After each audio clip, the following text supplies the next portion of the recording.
अच्छी जो कहानियाँ हैं, हीरो बादशाह और सोनी मेवाल और अब ये कहानी की हद तक तो ठीक है। अब फिल्म में जब आप बनाते हैं तो इसको कोई देखने नहीं जाता। मैं जब पूछता हूँ, जो सबसे ज़्यादा फिल्म को क्रिटिसाइज़ कर रहा होता है ये है ना, तो मैं जब उससे पूछता हूँ कि आपने फिल्म कब देखी, वो जी मुझे कब 25 साल हो गए मैंने तो फिल्म ही नहीं देखी, ये जवाब होता है। तो जब देखने वाले नहीं होगी, ये कागज़ और लफ्ज़ों की कहानियाँ नहीं बनती। फिर 5-5, 10-10 करोड़ बिल लगा के होती है, कौन लगा?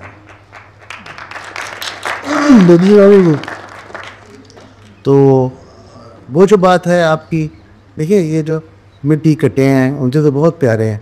मैंने तो अपनी पहली पंजाबी फिल्म चूड़ियाँ इन्हीं मिट्टी कट्टों में बनाई थी, इसी कल्चर में बनाई थी। और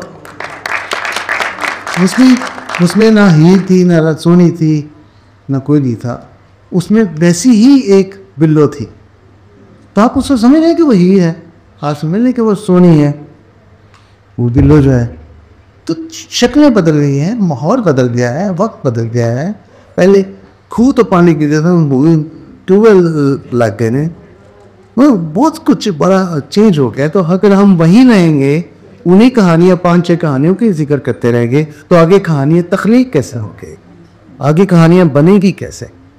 तो लिहाजा वो हमारा हिस्सा है, वो इंस्पिरेशन है, वो कहानियाँ हमारी इंस्पिरेशन है।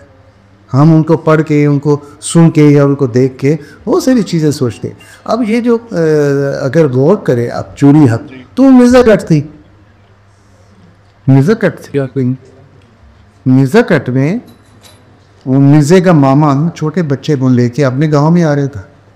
वहाँ उसकी कज़न है शेखी साहिबा बारिश, इस शहर में आता है चूड़िया में, बाजे को लेकर वो गाँव में आ जाता है।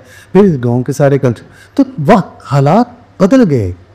और इसलिए कहानियों के नए शिले बुनियाद वही है जो आप कह रहे हैं, वो